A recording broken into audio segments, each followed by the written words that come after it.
Hey everybody, welcome to another Age of Grogu, and I have with me as always, I got Elijah, Max, and Jason. Hey guys, how's it going? Hey. What Hey, up? it's been a few weeks, I'm afraid, between work and going to the celebration. It's been kind of crazy weekends for me, so we're finally back alive again. Hopefully, we'll get enough of a crowd in the house, and we'll have some good conversation. How you guys been? What's been going on? Chilling. Yep, Chilling. chilling like a villain. Getting settled in. Yeah, new place. That's awesome. Actually, speaking of chilling like a villain, I come across a new trend or a new type of like YouTube video that has music that is orchestrated as it's titled like you're a villain and you're dancing on the graves of your enemies, and it's like a compilation of like classical music that kind of caters to that vibe. Right. And it's like a whole collection of YouTube videos like that. And me and my friend both found them independently. Okay. So, yes, technically been listening to those. So I am like truly chilling like a villain. Okay. Max, how you been? Any new comics or anything interesting in the last couple of weeks? DC's Dark Crisis kicked off this week. That's been exciting. That's cool. Yeah, all the Justice League's dead. The world is dealing with it. All right. Fun stuff. That's cool. Fair enough. What about yourself, Elijah? I've got nothing to report. Nothing. No. Waiting for work to happen, and that's Fair enough. Well, it'll happen soon enough. Yeah, guys. There is a lot to cover over the last couple of weeks.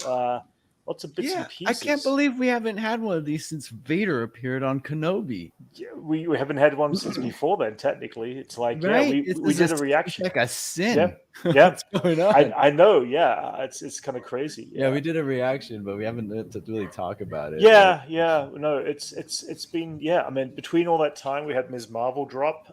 The Boys season 1 have been dropping episodes. Obviously, Stranger Things dropped, which I haven't seen any of yet. There's been so much content in the last couple of weeks that I'm either not caught up on or we just haven't caught up to talk about. But did you guys see this one? Spider-Man No Way Home is returning to theaters with additional footage. Now, they did have it advertised to be released last year. I think it was back in, or was it the end of, no, maybe it was this year. Maybe it was earlier this year. But now it's been pushed to later this year. So maybe they do that for DVD sales, so they could release one and then have an extra long version with more footage in it, and then release it again. Yeah. Oh, totally. I mean, I'd be down to go back. And it would need to have like 30 minutes of extra footage in it for me to want to go back. If it's like 10 minutes or 15 minutes, I'll just wait for the DVD. But if it's like a decent amount of time, then I definitely want to go back and watch it. They're squeezing out every last bit of it, like they did with Endgame. Oh, completely. No, totally. And Morbius. They just re-released Morbius too. I thought we were never going to ever bring that name up again. Oh my god! Didn't it make, that was a meme phenomenon. A meme phenomenon. Wait, please, Max, explain. So they re-released it, and then they made like so little money that it's like even more memeable now. I don't want to bring up I think and then 85K. Oh my god, dude! They only made like $85,000, and then everyone started another petition to re-release it. And they're saying, how many times could that film be put down? Yeah, they were like, we were busy. Like, can you re-release it again? It was Memorial Day weekend. I was with my family, so like everyone's saying that. And now there was a petition going around earlier this week that was telling them to release. Oh my it. There's like thousands of signatures. Just so nobody could go to see it. They're just trolling them at this. Oh, completely, absolutely. But Sony don't get it. Maybe the theater owners probably know that they're like, this is bullshit. Just we're not gonna. Well, they learn quick. Like this is an unprecedented moment when memes were able to like grab something and put it back into theaters in that capacity. Yeah, and to not show up when they did, right? That's crazy. It's a new breed of trolling. It kind of is. They had Jared Leto like doing a it's Morbin time meme on Twitter. That's when it officially died. Oh, good. So the meme that we're talking about is dead.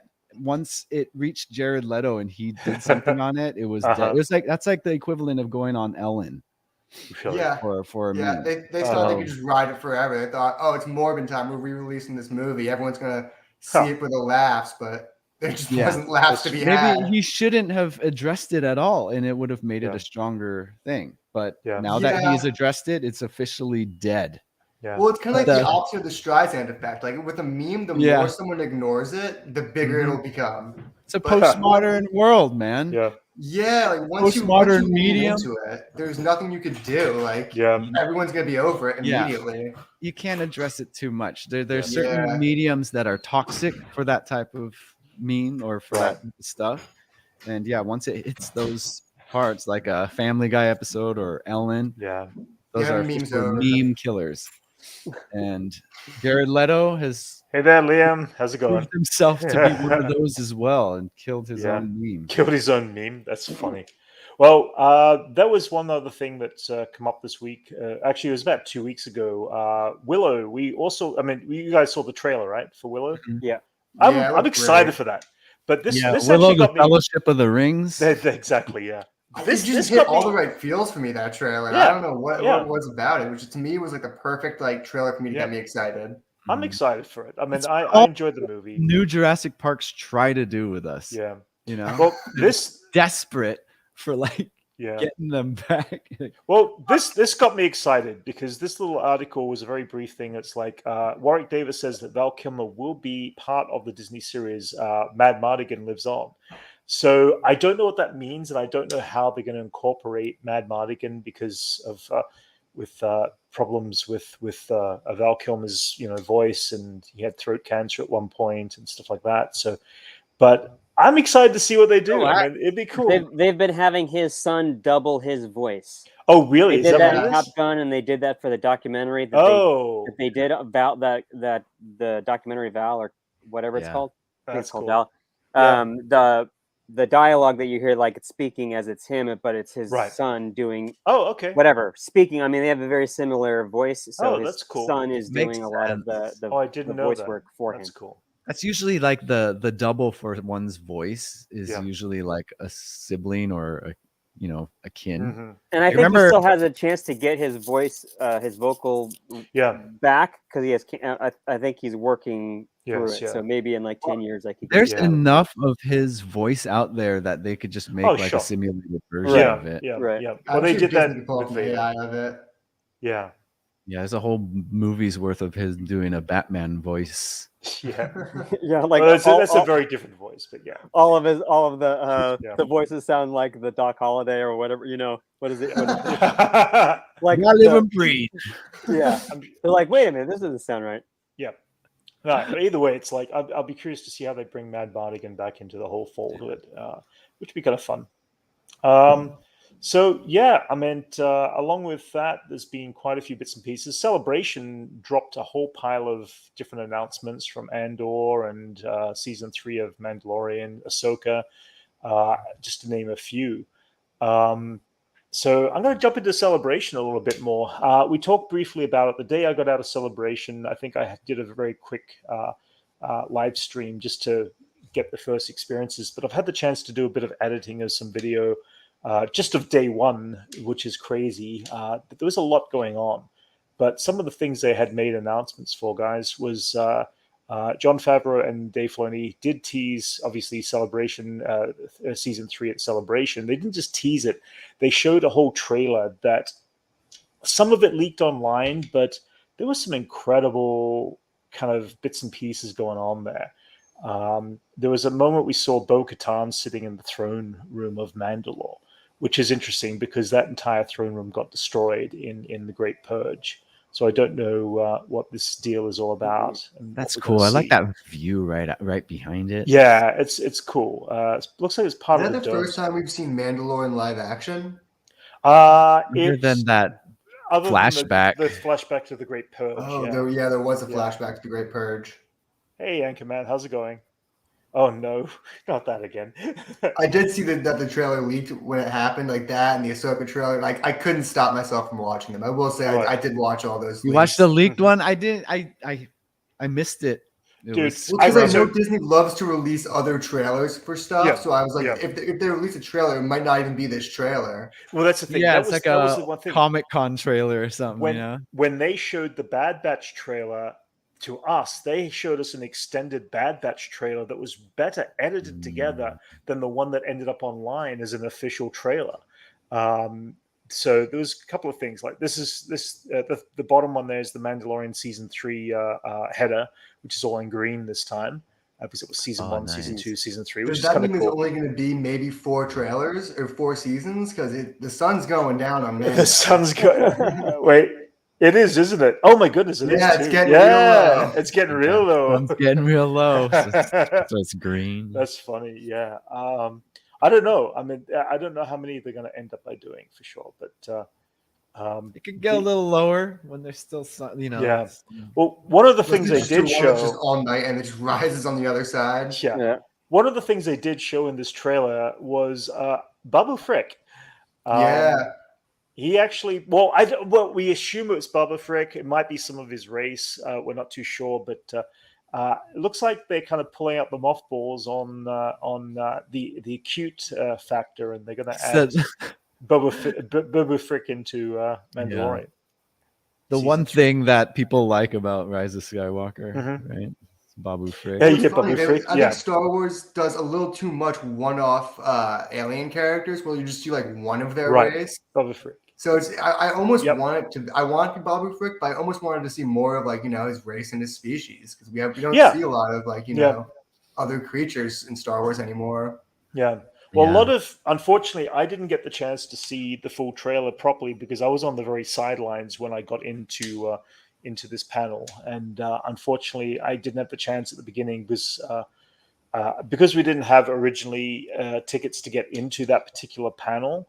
We ended up going on the backup line. The backup line puts you on the real sidelines of the screen. And so we saw a lot of the stuff on stage. But, man, it was hard to get some good visuals on this.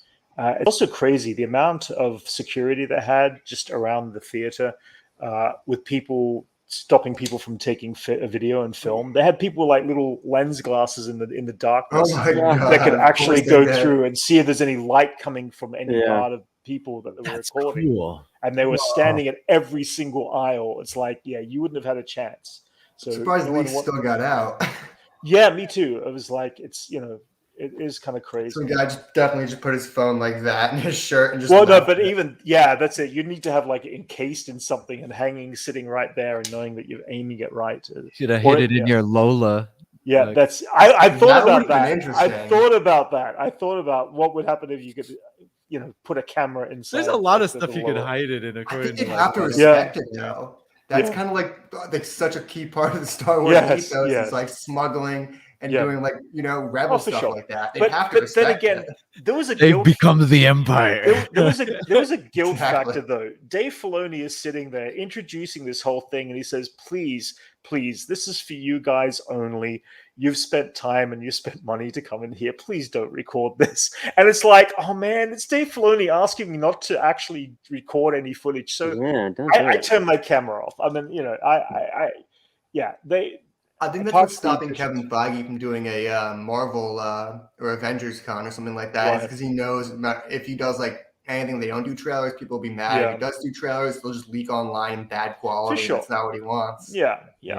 But no, that's it. It's definitely bad quality that you'd be recording it in. But the footage in general, and I'm not just saying because I missed that. I also missed the Ahsoka footage directly on. But I did get to see some other footage later on. Of everything from Bad Batch. They showed actually I missed the Andor one I saw online. Unfortunately, I didn't get the chance to see the other part. Actually, no, the Andor one is good. That was all cool. But there was some other cool stuff. Bad Batch alone was an amazing trailer too. But jumping into Ahsoka, and I think I showed some video last time. They did have Chopper there, which has got some great head tilt movement. Is that the chopper that they used for the show? That is the screen chopper that they're using for the show. They've given him full head tilt movement there, which is really awesome. Another axis for Yeah, no, totally. I'm gonna end up by doing a lot. Like I've got a lot of video to like about 3 hours of video to edit Isn't through. Chopper in Rogue One? Chopper's in Rogue One for a very brief moment. That is the it's not practical or what? Oh yeah. Wait. You didn't know Chopper was in Rogue One, Max? No, I just rewatched it too. What? You're kidding me? Oh. Chopper is seen right when Mon Mothma and the group come out to the exterior of the landing bay after Rogue One. You see the ship from Rebels too. Yeah, you see the ghost in the background. I saw the ghost in Rise of Skywalker. I didn't see it. Yeah. Oh really? Yeah, everything's in Rise of Skywalker. Yeah. They just put every ship there, every recognizable ship. Yeah, no, the ghost. There wasn't enough Mon Calamari ships. Even the Radis. They needed a lot. Even the Radis is there. Right. And nobody bumped into each other. Well, yeah, right. They're all just such great pilots. They're just flying straight. Each one of them's taking out Star Destroyers like no problem. But the ghost is sitting there in Rogue One. It's landed on the tarmac outside of Yavin Full Moon, and it's sitting there. But you also see Chopper rolling across in the background. A very basic. Oh yeah. I'll I also missed R2-D2 in Obi-Wan. I didn't see R2 was in Obi-Wan. Yeah, we saw 3PO, but R2 was in the background, and I didn't. He was in the way background. I thought it was just an R2 unit and not R2-D2. No, it was R2-D2 supposedly because which is cool. Yeah, that's what I read online, which is weird, but I wonder how that works. But it's cool. Just looks like R2 unit. You only see the top of it. Still has his memories from. Oh, of course, absolutely, yeah. One of the other things, this is a character that was introduced in the Clone Wars season 7, but they're bringing this character in. What's her name? I can't remember her name. I can't remember their names. But they're bringing a live action version of that character as well. And that's interesting. They're not the characters I would have lobbied for. Yeah, it's interesting. The fact they turned up in Bad Batch means that they're going to be around for quite a while. So, it's going to be interesting to see other characters that they've released in the animated form. And of course, Sabine Wren, they introduced her at the celebration. Her? Oh yeah, they've casted her. She was on stage there. Natalie. That one shot of her that they showed was amazing. It's just the back of her head. Yeah, that's all it needs to show is the back of her head. They only showed the back of the head of Hera. They only showed the back of the head of other characters. Anchorman, you're right. You can actually hear Chopper briefly in that scene. Like it's a background sound of him moving through the part of Rogue One there. But she was really excited to be on set. They'd only just been shooting for like 3 weeks. And this is Natasha Liu, who's playing Sabine Wren, Asian descent, which is very cool. That's what Sabine's character is. Mandalorian, of course, and her mother kind of was, was connected with Bo-Katan back in the Clone Wars, which is interesting as well. But, did they cast her? Is your mom going to be in it? I have no idea. I don't know if there's any. Would she still be alive? Technically, it depends on the story. I mean, I guess we'll get to learn the live action Sabine Wren's character. The other character that popped up in this trailer that was really surprising, and of course, because I didn't see it directly, I was told that this character was there. It was Professor Han Yang. Now, this is a droid that was introduced in the Clone Wars that was a lightsaber builder from 1,000 years ago. And he basically lived on a ship, a Jedi ship where younglings would go and build their lightsabers, which was a really, really cool concept. That way it was always moving. It was always never in one place. And it always allowed them to do that. And it was voiced by David Tennant, who played Doctor Who.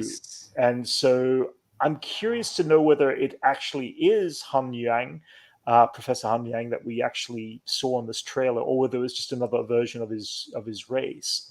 Reminds me of that torture. What it's got to do with it? Jabba's palace, kind of. Yeah, that gaunt kind of look like a torture droid from. That droid. It definitely is a cool droid. Like the idea, like I feel like that was the reference point in the design of that droid. Right. No, you think they brought him along for Ezra to help Ezra? Like in some way? I don't know. I mean, I have no idea. Right now, it was very little they showed us, but they still, they had showed quite a bit of very much just moments that was taken. Yeah, I saw from the leak. He actually got the least reaction out of all the characters. Like Hera got a big clap, Sabine got a big clap, but he got like nothing. Like no one recognized him. Which was weird. It's like because again, it's like he's voiced by Scrooge McDuck. Yeah, by Doctor Who himself. Yeah, but that's cool. And then of course, we had the Andor trailer, which we've seen and watched. We haven't we haven't done a breakdown of that trailer. One day we're gonna have to go back and just sit down and break down that trailer. But it's a good trailer. With all my heart, it was incredible. I've got a little bit of footage here. I'm going to show you soon of Celebration, but they had both Diego and Genevieve, who played Andor, and Mon Mothma. They're literally front and center. There's two separate stories that are going on in Andor. The one that's going on with Andor's life and his background, and the other one that's going to be going on with Mon Mothma and her eventual breakaway from the Senate and the Republic, because she was a senator, and the idea is we're going to be seeing a lot of stuff going on. It's kind of cool. Yeah, according to the trailer, it looks like they're going to be covering like Mon Mothma's stuff. Yeah, I hope so too. Like Diego Luna's stuff. So you're going to get like the high life and like street kind of rebel kind of life at the same time. Like right, I like it. Parallel with each other. So it'd be like the Wire. I want to see how the Senate works now. I feel like the Senate would be just such like chaos. Yeah. I think it's gonna. I mean, that's the thing. It's a bunch of people paid off. Like, right. Well, that's it. There is going to be a lot of political drama. This is not all about Andor and his. It's about the credits, baby. It's about It's going to be the perfect time. I can buy more death sticks and spice. Yeah. I feel like with U.S. politics being such a mess right now, I feel like this is the perfect time to kind of do something exactly. like that. No, you're right. Especially with the Empire and all that. Like. No, totally. Our dystopia in reality is running parallel with the with Andor, yes, sci-fi dystopia of Star Wars. Absolutely. The other thing they announced was Skeleton Crew, which is going to be starring what's his name? What's his name? Captain Marvel, Jude Law. Sky Captain. Yes, Jude Law. Yes.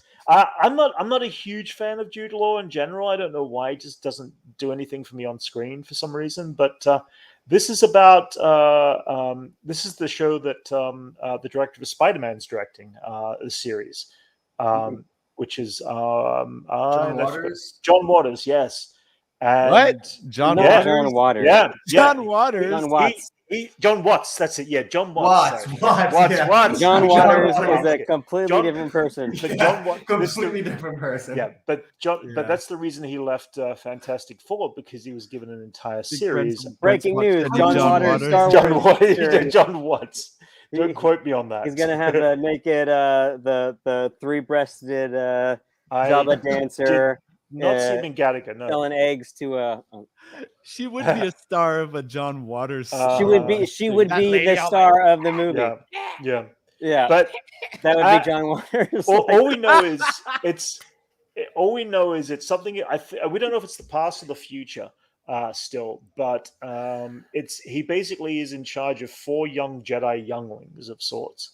So I don't know the story behind it. I thought it was going to be a whole show of just like non-Jedi, just smugglers. No, this is apparently there's 4 children being cast. I believe they were Jedi. I could be wrong. I mean, I have a prediction. We really don't know. I have a prediction on what it's about. It's just going to be since it's called Skeleton Crew, they're going to be like just a crew on a spaceship just trying to make it through the galaxy. Yeah, it could be. I mean, as it's falling apart around them, and they're just struggling to stay afloat.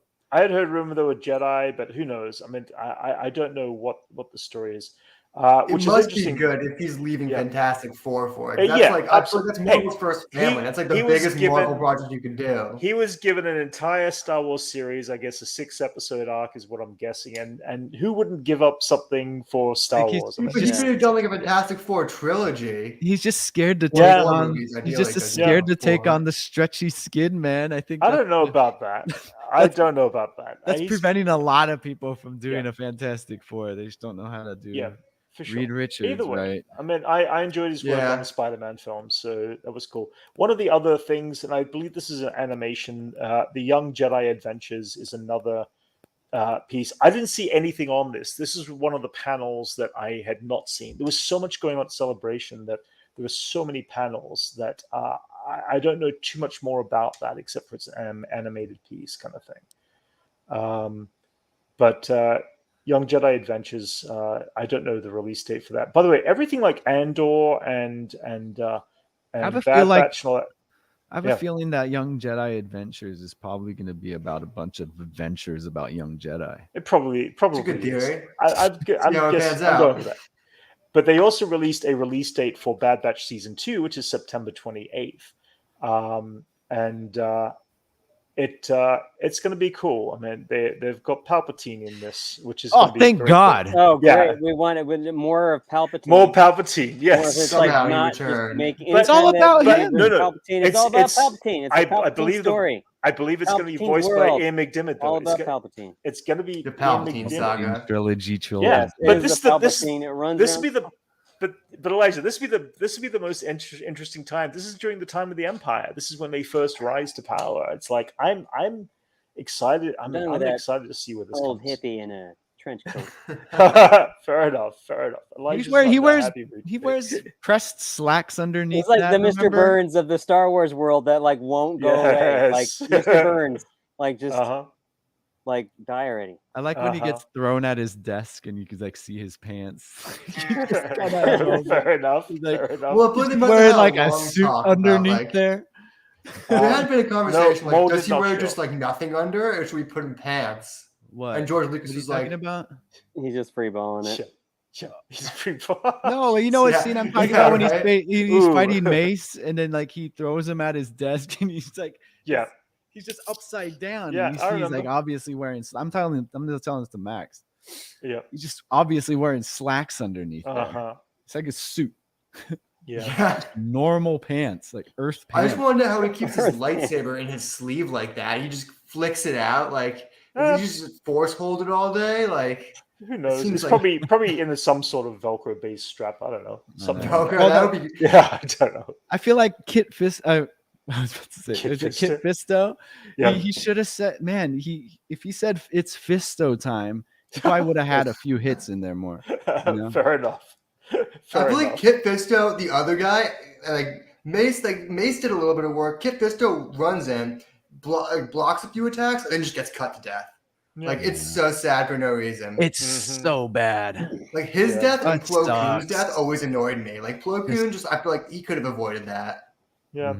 I feel a lot of them. Those were, like, heavy hitters. Yeah, for sure. But, yeah, they just taken down, like, wheat in the field. Yeah. The other show that they kind of showed was Tales of the Jedi. What's that?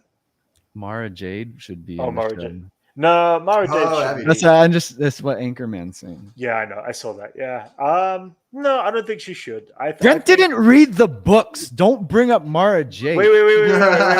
Wait. I was one of the original readers of the books. I read. I thought you don't read. Oh no, I read the Timothy Zahn novels. Okay. I just accept the fact that Mara Jade is not the right fit for a Luke Skywalker kind of thing. It at least in this version. So you read them and you're like, No, I really liked them. Actually, I surprisingly liked them. I just found them long time to read. It took me 3 months to read one book, so it's like, oh shit. Was that the books where Leia had Anakin Solo as a kid? No, that was afterwards. I think. That was after. I think she was pregnant or something. Anakin Solo. Yeah, it made no sense because in those books, like Leia was always talking about how much she hated Vader, so she wanted to make peace with Anakin by naming her son after him, but it didn't really work. Well, going into Tales of the Jedi, this is going to be an interesting set of 6 stories. Dave Filoni introduced this actually at the celebration, saying that he actually wrote these little short stories on a plane when he was traveling back and forth between one location and another. And he actually ended up by writing 3 Ahsoka-based stories, one of which we saw the entire episode to, of baby Ahsoka. It was really a story about the mother and a mother's love for her child kind of thing, which was, it was a very quiet, somber kind of story. But then he went on to say there's going to be a whole pile of these other great stories in this, short range, including one which is going to have a young Count Dooku and young Qui-Gon Jinn. That's interesting. So this is the young Dooku, but Qui-Gon Jinn was Dooku's Padawan. He trained him. Yeah. And so we're going to see an entire backstory on one of these 6 episodes of a young Qui-Gon, who is also being voiced by Liam Neeson, which is cool. Wow. So he's going to sound like an old man. I don't know about that. I'm sure he'll come across as fine. He's supposed to be a young man. It's like, not like he's like too I feel like we're going to see Qui-Gon get disillusioned with the Jedi Council, and that's going to be kind of like why he was a little bit more like separated from them in Phantom Menace than everyone else, all the other Jedi were. Yeah. He was a diet separatist kind of, just like doing his own thing. Well, they did show us gambling games. they did show us a trailer that it was not to be disclosed out in the real world, and I know a little leak footage has got out there as well from that. It leaked, yeah. But one of the characters that we actually see in one of the animated shorts is this one. We see Yaddle. Yaddle. Yeah, we see Yaddle be in an animated form as well. So that's going to be kind of fun and see what the story is. But so I do know that 3 of the stories he said were more Ahsoka Tano based at different ages of her life. There are 3 other stories, one of them which includes the young Qui-Gon and young Dooku. And then there's 2 other stories that I'm not too sure that they're related to the Dooku story arc or something else. But as for what we can understand, they were just one-off stories, at least for this point in time. Just to fulfill our Jedi supplement among a lot of the shows that are coming out that aren't Jedi-based. Absolutely, yeah. So we kind of need that one thing. It's like, oh, here's some more Jedi stuff. No, totally, yeah. I think you guys want to check out this little kind of 5-minute video I edited together just of some of the celebration stuff. Because I think it'd be worth showing because there's some stuff in there that's kind of worth talking over. So here we go. Hang on, wait. I'm gonna do this, and so it can be on screen. There we go. Like full size, and then directly those droids are awesome. Yeah, that was cool. There's like 24 feet tall TIE fighter, guys. It was so crazy. A 1-to-1? Yeah, I'm pretty sure it was 1-to-1. That was like 1-to-1, huh? That's actually cool. Yeah, it really was. It was so cool. This is when you walk in. Gorgeous. Nice. Oh, yeah, the probe droid. The head probe droid, yeah. Incredibly beautiful. Oh my god. Yeah. There was just some really cool stuff. Of course, kind of surprisingly open walking area in a lot of that was the entrance area. So they had one whole section just for displays. Then they come into this area. Oh my god! Look at the size of this speeder. This is so cool. This thing, I swear, it's just awesome. Yeah. Nearly 2 feet long. We don't have room. Yeah. This is if I get some money, I'm going to be picking this up. I really need some real money. That's awesome. It is really awesome. It's Anakin from the Clone Wars animated series. As like Hayden Christensen. Thanks, yeah. It was fun. I've got so much footage. I'm going to be doing a whole pile of extended clips. We're now in the Hasbro booth with all the Hasbro lines coming out. I believe they're coming out in 2027 maybe, or 2028. John Favreau, Dave Filoni. Yeah, they've made a John Favreau figure now. Yeah, it's sold out. It did. Looks like an Ultramarine. Yeah. I'm still surprised that he's like his character's like Clan Vizsla. So panel, since we can't be in there, we couldn't get into the Lucasfilm panel on the first day, which kind of sucked. Details about it soon enough. But this is the other groups, All New Nerds and Holland Epilogues, who are just kind of gathering information from the panel. We are going to Lego. It's a cool walkway. Yeah. Yeah. It's an LED strip. There's some really cool Lego stuff in there. I wish Lego was more than like $1 billion. Yeah. Oh, is that probe droid? Yep. Nice.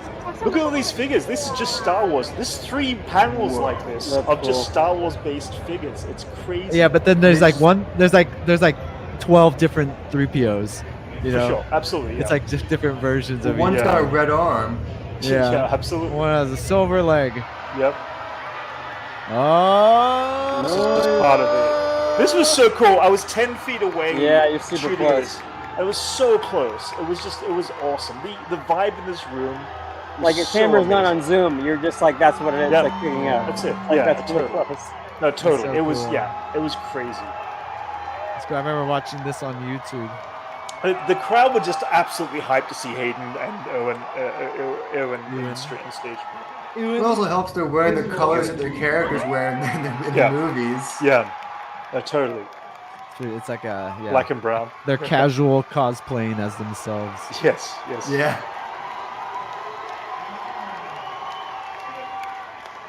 This is crazy.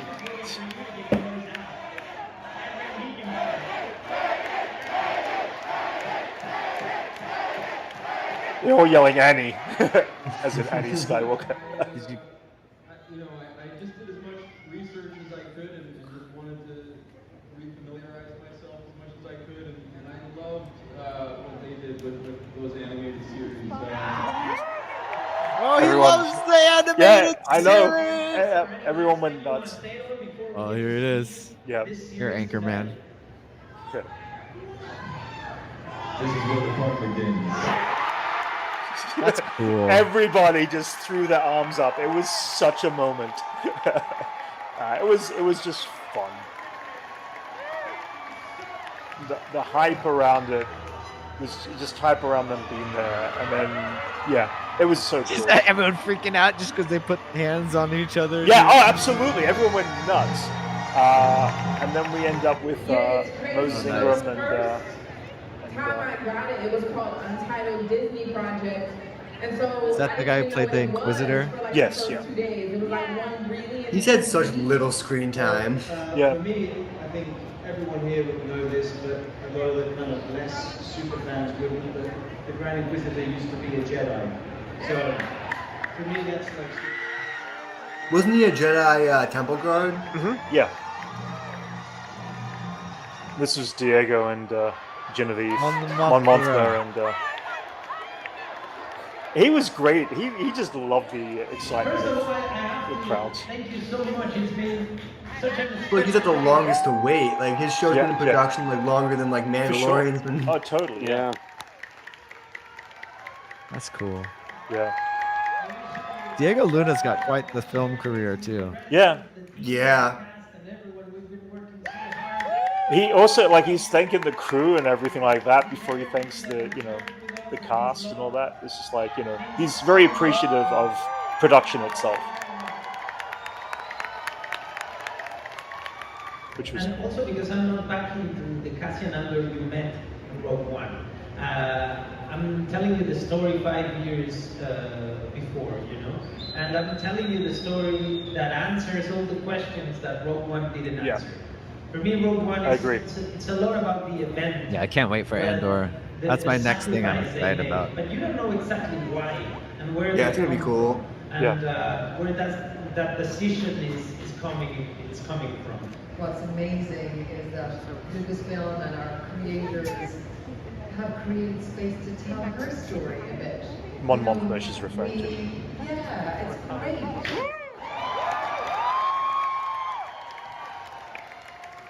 So it's going to be interesting because we are going to get this kind of cool dynamic. I wasn't as hyped for Andor before, but now I'm much more hyped for it because apart from after that trailer, the trailer is just phenomenal.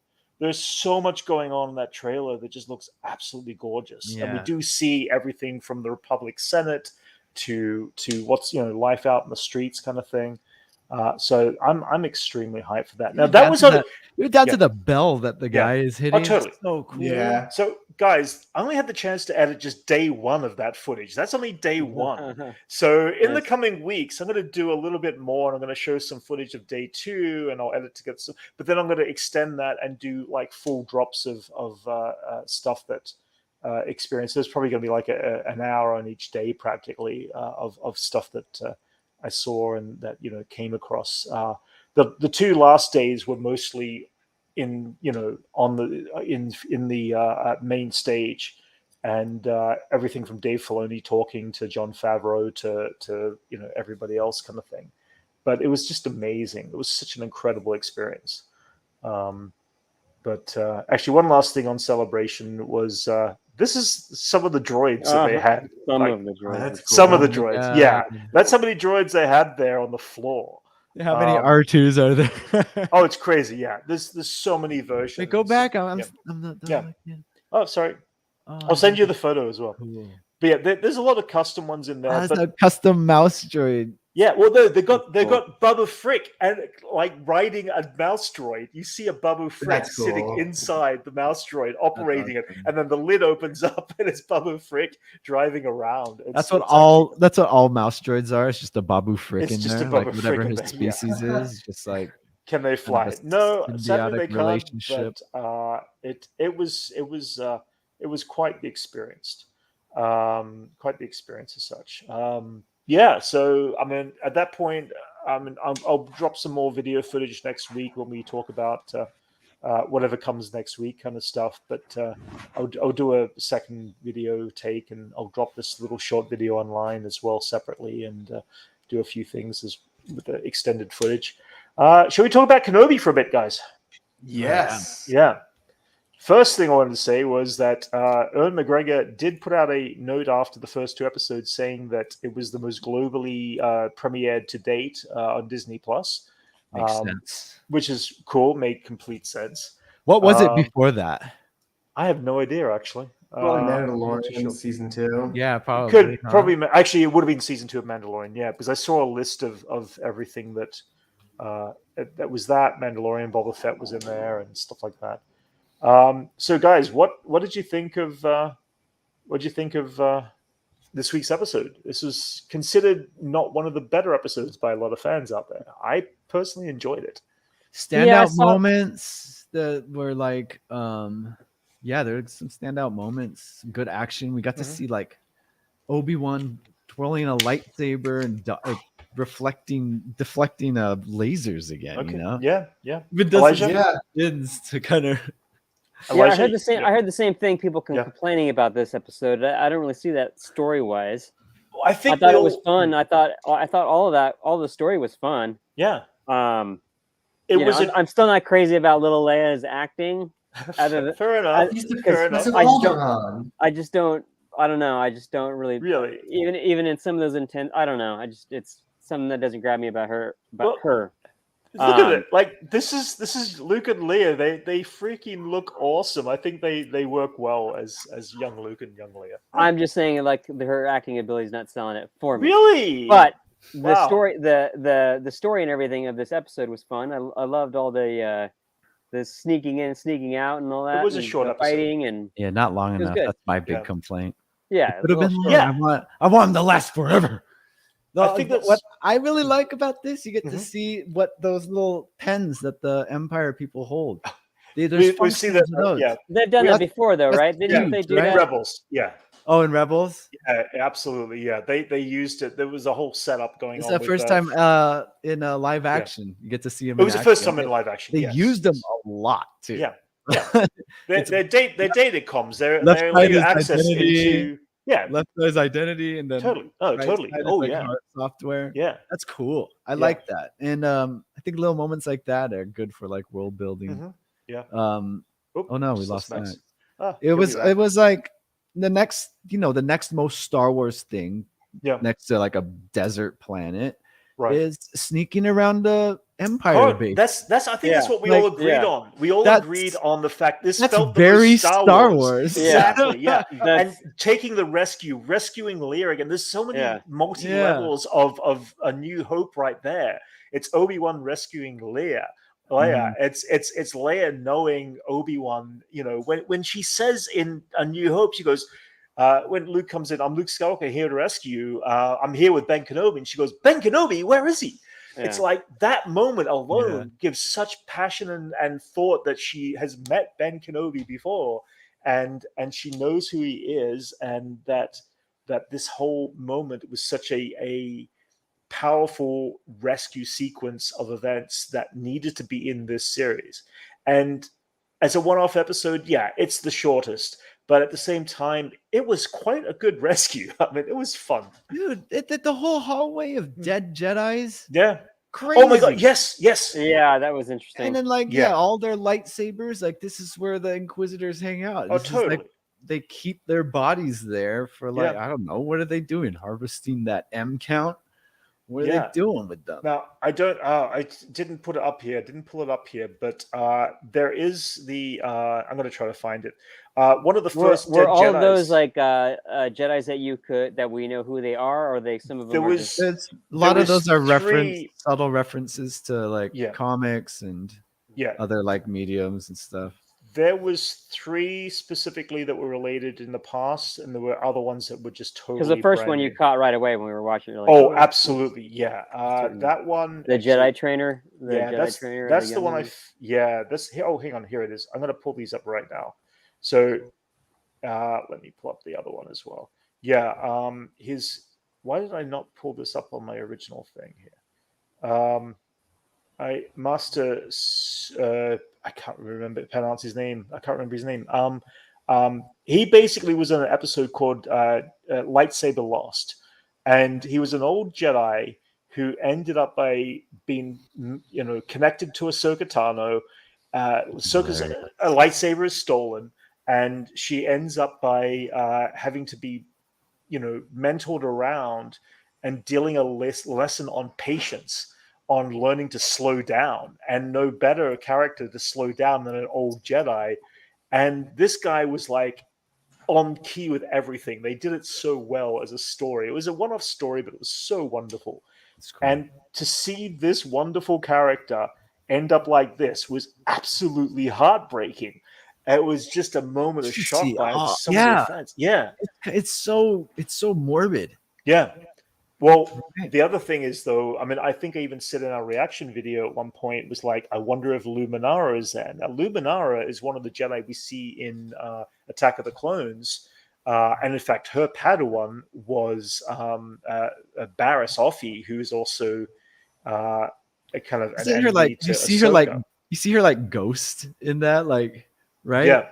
Well, yeah, in Star Wars and Rebels, then they see her inside like that case. Yeah, she like walks into it. And she's the Inquisitors, the Grand Inquisitor uses Illuminara's dead body as her Force essence. Those are the most darkest moments of that series. Yeah. And the thing is, her body is swiped right out of what we see here, out of one of these chambers. Yeah, it looks like it's floating in that ember. Yeah.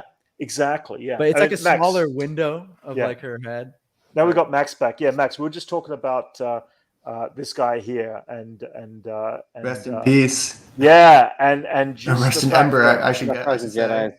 Yeah, and the fact that how shocking it was for us Rebels and Clone Wars fans who have like religiously watched this to see that character of all characters be the first body that you see. It's like, oh my god, that was. I think it could have been worse. I think there could have been a lot more gut punchy characers. I think if they put like the youngling, the youngling was definitely the youngling. The youngling was pretty. We're talking about characters. You don't need the youngling was torture. Yeah. For people who don't know anyone in there, that youngling would have done it for him. Oh no, totally. You see a child among that, you're just like, imagine if it was just Kit Fisto or someone like super recognizable. Like I think that would have been crazy. But it still leads me to question, this is a tomb for all the dead Jedi. Yes, we know that some of them are used as trap points to try to trap other Jedi.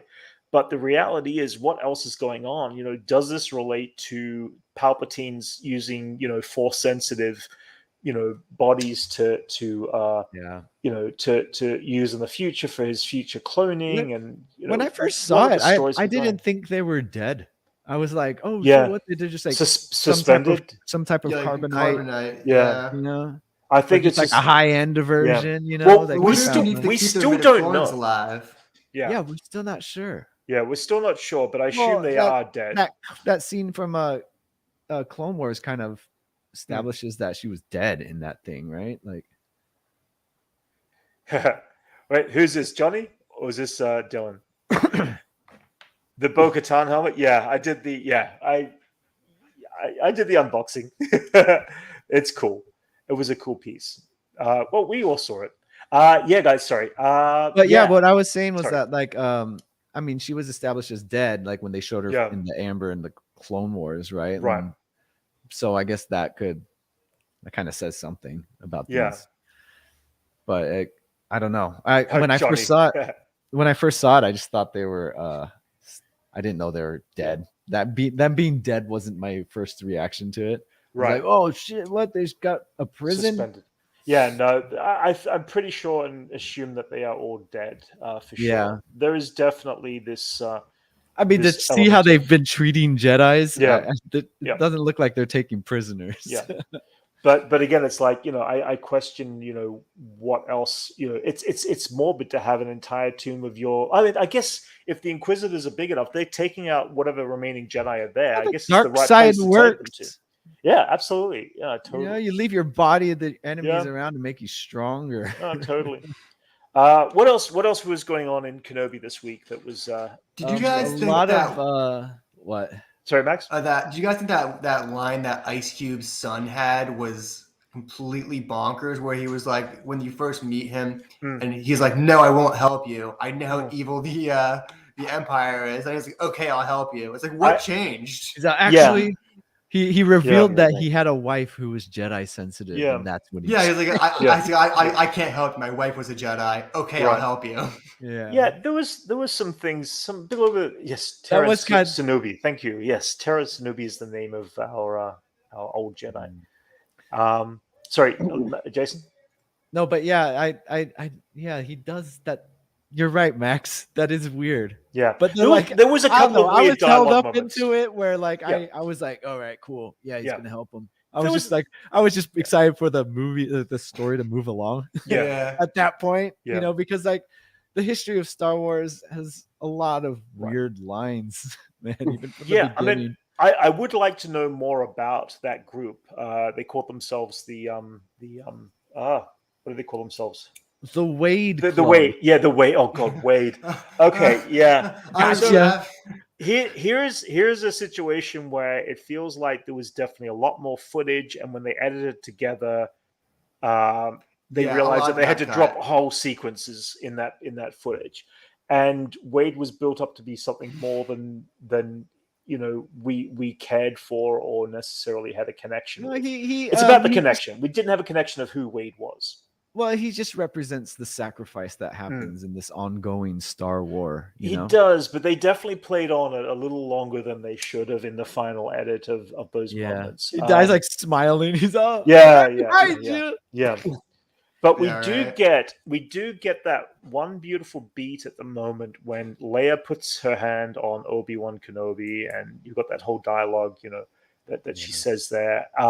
But it's such a great connection to Leia did the same thing to Luke when Luke lost Ben Kenobi. Mind you, she just lost her entire world only a short time earlier, but she still had that element of that caring all the way through to the childhood element, and it was really nice to see that connection. You lost an old man you barely knew? Yeah. I'm sorry. He's like, yeah, it's really bad. And then she's sitting there after losing her entire planet. Yeah, I know. Just looking at Alderaan just flying through space. Like, yeah, man, your life's pretty terrible. Yeah. That's my planet. As they're dodging chunks of her planet. Absolutely. Getting out of there. Yeah. But we also, I also want to bring up that also equally beautiful moment of Obi-Wan wearing a trench coat with 4 legs. Yeah. A little comical, but it was extremely funny. I thought great. It was, if you're going to try to escape with a young child under your trench coat, you may as well just do it right in front of the entire First Empire. of all, I don't think I've ever seen Imperial trench coats. And second of all, that was really close. They show someone walking by earlier in the episode with a trench coat on. Oh, really? They've established that the trench. They had to set it up. They set it up. Established that the trench coat exists. It gets foggy there, very moist. Yeah, because of the water. So they got these trench coats. What's weirder is canonically, Cal Kestis attacked this fortress 5 years earlier. Interesting. And they don't. That's part of the game takes place. Yeah, well, they wouldn't. I mean, technically, you wouldn't know. Obi-Wan. You're talking about in the sense of Obi-Wan, or? Just I think he pretty much destroys the whole place. Gets pretty wrecked at the end when he fights Vader, and it's weird that it's just like that. The security seems almost more lax now than it was when. So Yeah. I do have a question then. This leads to the factor she of was people, Imperial. She pulled rank on him. Oh, she was great. So Tara, that's yeah. So this goes to this goes to a big question here. A lot of people did not necessarily enjoy this episode. They considered it the weakest. Is this because you think they might have seen this already before because of the computer game that had a similar walkthrough beat of the story? Well, it's weird. The computer game was focused completely differently. It didn't seem like a place a lot of people worked at. It was mostly just stormtroopers trying to kill you, and then you fight a bunch of Sith Lords and Vader and stuff like that. But it seemed more like a workspace. Like there was people doing stuff. There was like a little microcosm of the Empire inside of it. So I think I don't know. I don't know if that's what hurt the episode. Maybe it was just fully repurposed. That's what it almost seems like they changed the way it operates. Like it's not a security base. It got trashed to be a forward base. Yeah. So they were just like, you know what? No, let's redo this whole thing. Yeah. And the Empire's got mad budget, dude. Yeah. The superstructure is still fine. Unlimited resources. Let's put a tomb down there. Let's put, Yeah. I assume the tomb never appeared in any part of the Cal Kestis game at all. No, the tomb wasn't there. It was all new. You're pretty guided through it, just a few hallways. Then you go to like the you get to see where they make the Inquisitors, kind of like you get to see where they torture them. I think they might have shown it in the show. Okay. Of like torture. Let's talk about the torture room with young Leia about to be tortured. I think that might be the same room. That was horrific. That was going to be a horrific scene. I mean, and she was like, "I'm not telling you nothing." Yeah. Oh yeah, she was hard as hell. Yeah. Oh, absolutely. I mean, again, let's talk about Reva and Leia. Just those sequences alone with Reva and Leia were great. Elijah, you do not like this young girl's performance. I'm loving it. I need to know more. I liked her moment when she was all Voldemort, kind of like when she was like, "So I call my dad, right?" He said we're on the same team. Yeah. And then she's all like, Elijah. It's not that I don't like how it's written or anything. Right. I'm just saying the acting abilities of her pulling it. That's all I'm saying. Really? Okay. The part and the writing of her characters, everything is fine, but like. She's struggling keeping up with Ewan McGregor. It's like get on his level. I think you got to get on his level if you're going to be surrounded by. I didn't mean to like. I'm not trying to. I don't know. That's the only thing that like I picked up on. I mean, that's what I'm just naturally saying. That's what I picked up on. Fair enough. Like anything that throws me out is her acting because it just I'm not. I don't know. It just sounds like repeated lines and not like she's acting it out. That's I will say some of the it's written well and I think it's all interesting, but like I'm just I'm not trying to be mean. Some of the scenes around Leia are weird though, where it's like the chase scene where it was like a bunch of grown adults struggling to catch up to a small girl was like completely ridiculous. Right. And then that I was feel like all of these adults are just they're too afraid to show people just smacking Leia on TV because it's like if she was talking like this much trash to the Empire, they would just backhand her and be like, "Tell us what we need to know." It does. But it does go back to does bother me. But then this show is for kids. Exactly. That's what this is for. Oh yeah, absolutely. But you also they've said it a few times. Like you've kidnapped an Imperial senator's daughter, which is Bail Organa, and at this point he is part of the Imperial Senate. So the idea of the Empire kidnapping one of their own kind of in this process is designed to be like they can't be made to look bad in front of the entire Galactic Senate by saying that that they're kidnapping one of their own children. And of course, we all know Bail's undercover for eventually rebellion, but it's like.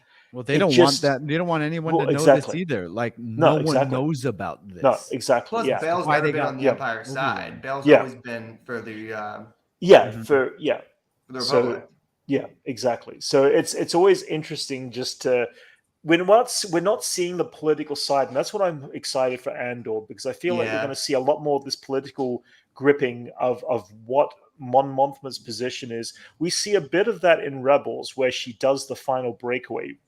Mon Mothma does not break away from the Senate until Star Wars Rebels. And we see that breakaway happen when the very first rebellion is truly formed. But we see these factions of scattered groups across the galaxy that are under close connection, under a fulcrum element. I would love to see the politics delivered in a really good way through Andor. Yeah, because I'm all about the politics, but it's just like political stuff it matters on how you show it. And Clone Wars did a beautiful job at showing the policy between the what's it called, the Republic and the Separatists, and the human side of the Separatists, which were that's really the beauty. well done. That's the beauty of a show, though. Like that type of stuff to fit into a movie, to include all those nuances. No, exactly. Of, like, the true happenings, and that was like, lost in the prequels. Happens between the conflicts. Yeah, that you could portray in the show really well. No, totally, and I think like that's if Star Wars politics belong somewhere, they belong in the format of a show. And that's absolutely, that's what I'm excited about Andor. I would love a Star Wars West Wing. That would be right. It's like Coruscant. Right. Aaron Sorkin write some Star Wars politics stuff, please. Like, imagine lean exposition and walking and talking about like Star Wars. Isn't that what episode 1 is? It's a bunch of like trade federation meetings. But that's what. But exactly. That's why when I was bringing this up, I was like, politics are fine. You just need to do it a certain way. Yeah. Like that's why the show works for explaining politics and stuff like that. Stuff like West Wing or even The Wire, even to stretch out certain scenarios and to see the stuff that happens to everything that's involved with it and stuff that slips through the cracks and what starts a rebellion and stuff like that. You know, no, totally. Yeah, that's it's such a dynamic world. You can't really fit that much stuff into a movie. Yeah, that's like Star Wars is like famously soft world building. Right. But when you try to apply too much information, like in the prequels when they were trying to add the politics and trying to like flesh out this world that has been mostly built in the soft world building method, it doesn't work out so well. It gets lost and too complicated. But that's also the beauty about any of these shows. They can put stories at any point in history. About a series different from a movie. Yeah. Oh no, exactly. No, absolutely. But it's like we are getting to see these things. Yeah, we're getting to see all these little pieces all over the place. And even though Andor is taking place roughly slightly beforehand into the same time as Star Wars Rebels, we saw just one part of that story from a certain crew that is, part of Hera's group, and that'll follow through to the Ahsoka story. But we've got all these other factions out there that they could tell some amazing stories about. I mean, again, Wade might have a backstory in another lifetime somewhere out there in an animated story or something like that. We don't know. But for now, Wade kind of fell flat, just like the politics of this prequels fell flat because there wasn't enough development or time to develop that within a film or a passing story. Anthony makes a good point right there. Yeah. Here we go. Yeah. I don't think Leah's acting is poor directing. Is poor directing? Okay, fair enough. They're not used to directing a kid actor. Leia's line delivery is fine. It's her motivation before and after the line readings. So it's like just like getting her in that right like emotion. I think is the struggle that we're getting. Right. That's what I'm saying. I'm not saying that like right. I'm just saying maybe they're not getting the right takes, or maybe it's just not. Maybe it's not. I'm just trying to say, if you're going to be on screen with Ewan McGregor, you better bring it. I don't care how old you are. 10 years old, dude. She's 10 years old. The series would have been different if Taika Waititi did it, because he has a lot more experience working with children. Yeah, he's a child himself. He knows how to tap into that. Yeah. And like his he's made movies like Boy, Jojo Rabbit. Exactly. Like he's known for that. Emotion. Yeah, that's what I'm saying. Like this would have been like so up his alley. Yeah, it's like the kids are always the front and center of his movies. Like Boy. I'm enjoying young Leia. Yeah. But either way, no, I get what you mean though. I mean, it's interesting because Taika Waititi also tweeted this week. Wow, say that one fast 3 times. He actually tweeted this week that that he's still in the process of writing his script, which is good because at least he's been able to think about a solid story that he's going to be able to produce. So I'm fine if he does take a little bit longer to, get a feature film out. We still don't know what the first feature film is going to be back to the movie theaters. They said it's his. That's what Captain Kennedy said it's going to be Taika Waititi's film. It's going to be the first one coming out. Yeah, it sounds like it, but it still could be another 2 years away, which is fine. That's Hello cool. there, Millie. Welcome to the chat. How's it going? Yeah, that's a good way of reintroducing like movies. Yeah, it's like almost as good as getting a James Gunn. Like right? No, agreed. Yeah, because they're coming onto the scene to be fresh. Because Taika Waititi. It's good to see you back, Millie. So you're gonna get. I can't wait. Would he be the first person to already have won an Oscar and then come in to do a Star Wars project? Maybe not. I'm not too sure actually. Wait, who directed Empire Strikes Back? Get an Academy Award before he even was. Yeah, like Peter Cushing. What's his? Peter Cushing. What's his award look like? We're talking about direction wise, but yeah. Anyway, yeah. But either way, like as a director. Very cool, guys. Also, just want to put this out there. Millie, who's been a great support, she has been working on her channel as well, Alium Radio. So please, if you get the chance, anybody out there in chat, please visit that. I will actually get the link and post it below at the end of this. I've been meaning to check it out. The last couple of weeks, Millie, have been crazy. You saw that we were at Celebration. I'm sorry you didn't get the chance to get to Celebration this year. It was so much fun. But yes, we will post that link as well. And I am going to catch up with your last couple of weeks. I just haven't had that chance between Celebration work and trying to build up funds again. Sorry, really, guys. Getting Brent to watch something is one of the hardest things in the world. Really. So good luck. No, it's been on my mind. I still haven't watched Jason's little piece that he sent me. That I can't remember what it was for. He sent it to me a while ago, twice. 3 times. So yeah, whatever. I will watch it. I will watch it, Billy. I will watch. We will watch your channel. I don't know about Brent. I don't know about Brent here. Yeah, I will watch it. I will. I promise. So guys, I haven't watched Citizen Kane yet. No, but that's a totally different thing. Just quickly, I just want to jump through these character posters, which have been kind of cool. As well. You got the Ned one. Yes. Yeah, there's been 9 that they've dropped so far, official ones. There was an unofficial one of Anakin that was really cool. Somebody made a copy of Anakin, which was kind of awesome. I love that they got Ned. They just got Ned up there and Vader. But that Ned. Why does Vader see Vader? Wait a minute, go back to Vader. Oh, okay, it's not. It's like it's. I think it's Anakin that's in his eye. I don't think it's Obi-Wan. It's got to be Obi-Wan. It wouldn't be. You think it's Obi-Wan? Eyeball. It's got to be the same back and shell. Everyone said Darth Vader. Oh, wait a minute. Okay, that's Obi-Wan too. No, they've got Obi-Wan. One has a saber and one has. Yeah, actually, that looks Darth like Vader. Let's go to look at all of them. That one's got a saber. Okay, that's Darth Vader. Yeah, I think that's. I don't know. I don't know the symbolization about why.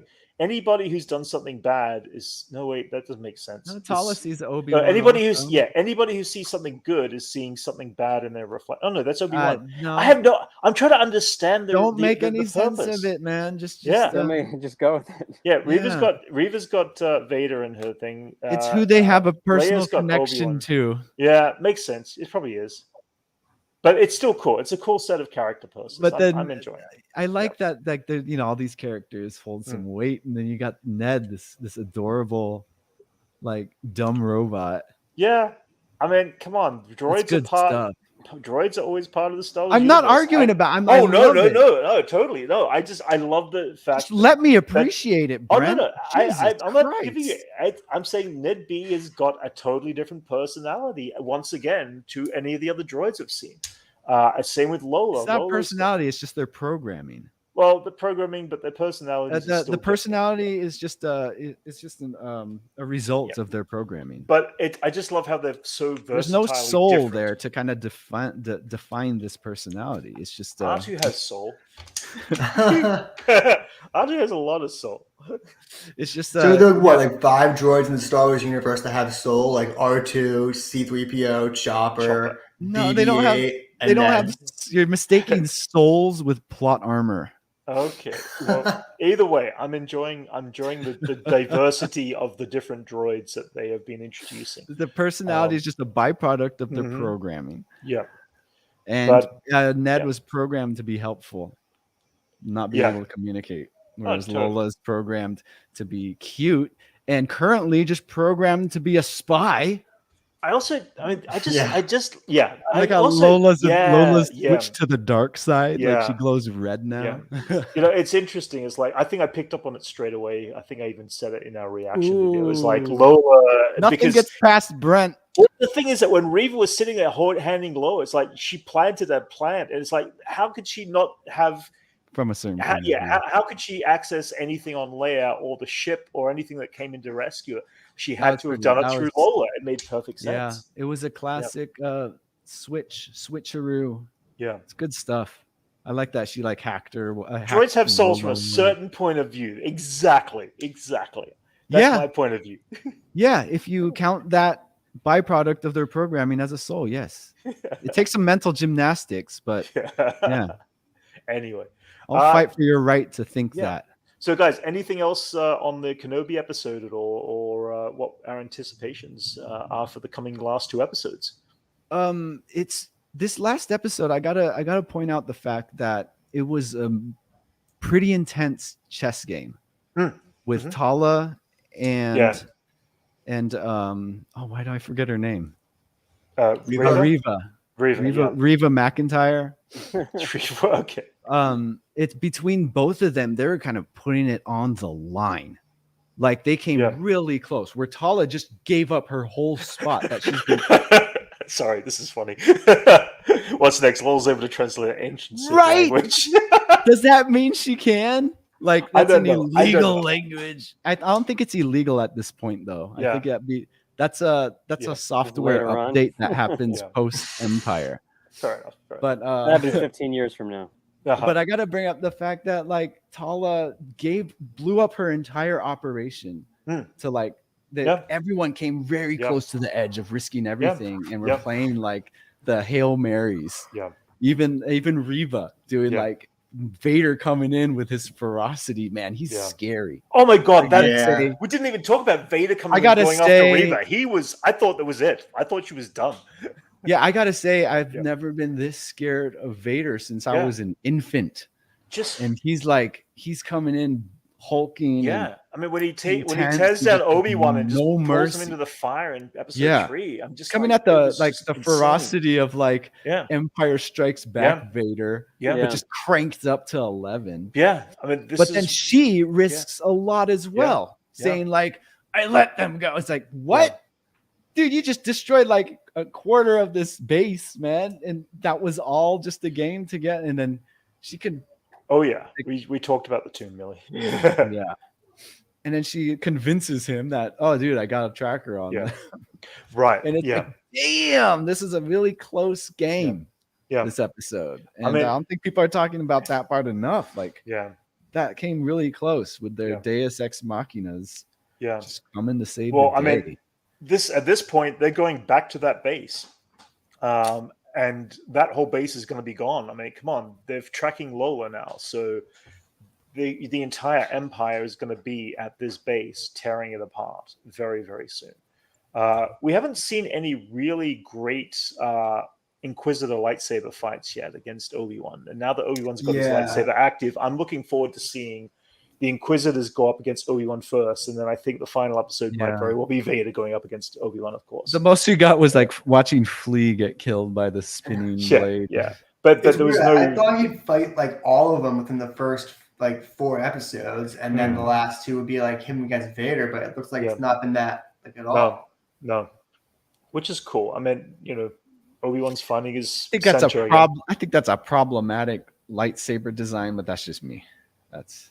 Oh yeah, it's weird.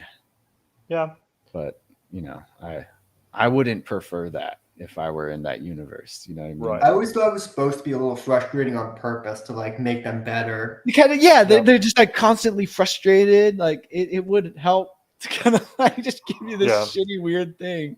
It's like this is so weird. I don't know how to hold it. Should that thing be touching my wrist or like have it out completely? But then I can't twirl it like everyone else. It's kind of obstructing. But then I could fly away really very slowly. It's designed to spin within the handle of the unit. I know. I understand that.